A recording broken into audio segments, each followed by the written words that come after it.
नमस्कार दोस्तों। शिखर की यात्रा। भोर होते ही सूरज उगता है। वह नहीं देखता कि मौसम कैसा है, धरती पर कोई उसकी प्रतीक्षा कर रहा है या नहीं।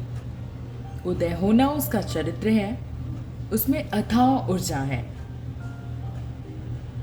पर उसे एकदम प्रकट कर देना उसका स्वभाव नहीं है।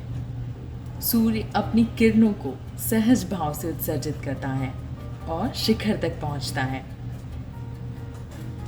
शिखर पर पहुंचने के लिए वह स्वयं को तपाता है। शिखर पर पहुंचना उसके तप जाने की पराकाष्ठा है। उसे ज्ञात है कि शिखर पर सदैव नहीं रह सकता, इसलिए वह स्वयं को समेटना आरंभ कर देता है। जैसे उसके प्रकट होने में सहजता है, वैसे ही अस्त होने में भी।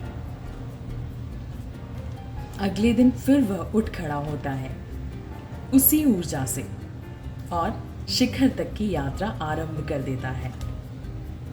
यह उसका आशावाद है। मनुष्य का जीवन भी ऐसा ही है।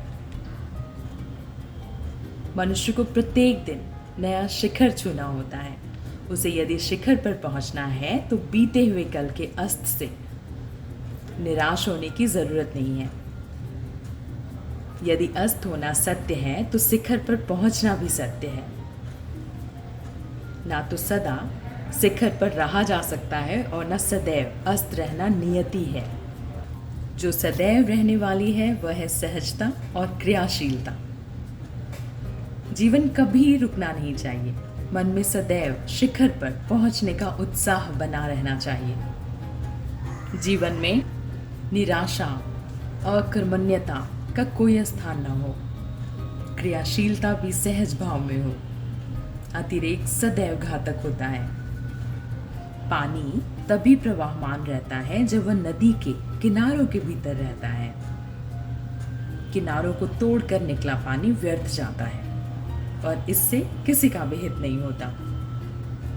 सहजता सबसे बड़ी शक्ति है जो जीवन को सहेज कर रखती है और आगे बढ़ने की स्थितियां उत्पन्न करती है। जैसे सूर्य जानता है कि भरी दोपहरी में सारी धरती पर उसका साम्राज्य होगा, तो वो ना बीच में कहीं रुकता है ना थकता है। इसलिए जिसे सफलता चाहिए उसे भी रुकना और थकना जैसे शब्दों को अपने शब्दकोश से निकाल देना होगा।